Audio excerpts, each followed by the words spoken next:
So is it hard to believe it's been 10 years? Yeah, very hard to believe. Yeah,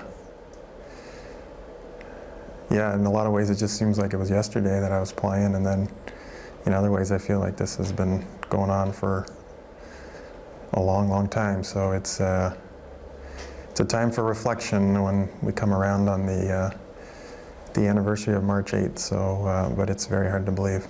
Have you ever watched the incident? Yeah. When was the last time?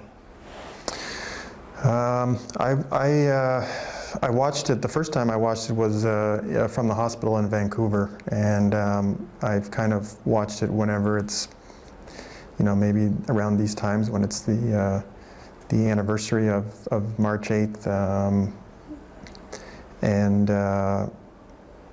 my reaction is, I think, very similar to what most people's reaction is. It's just, shock and disgust, which is, what everybody, I think, experiences. It's just a little higher when it's yourself you're watching. And also when you're kind of aware of everything that happened in the lead up to that.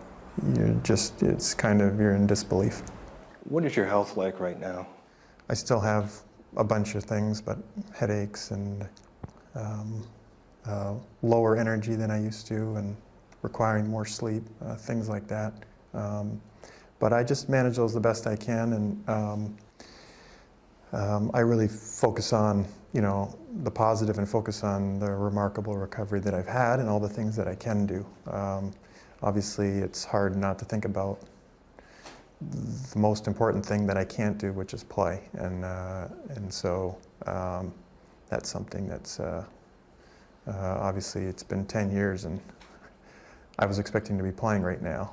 Is it frustrating that it's been 10 years and there's no resolution? For sure. For sure.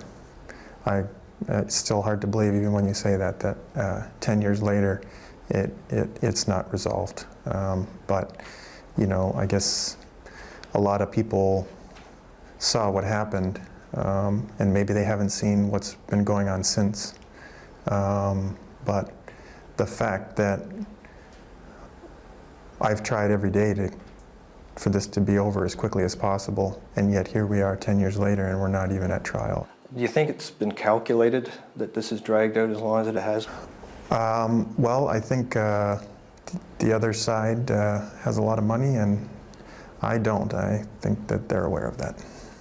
Have you ever spoken with Todd Bertuzzi? No. Will you ever, do you think?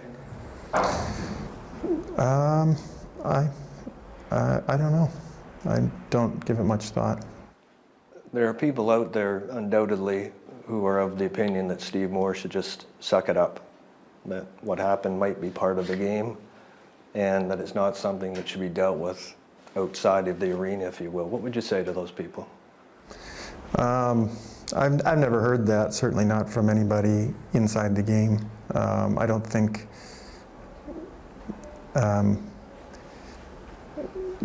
having somebody's career end in their rookie year, to which the person was convicted of a criminal offense, I don't think too many people would, try to say that that's part of the game.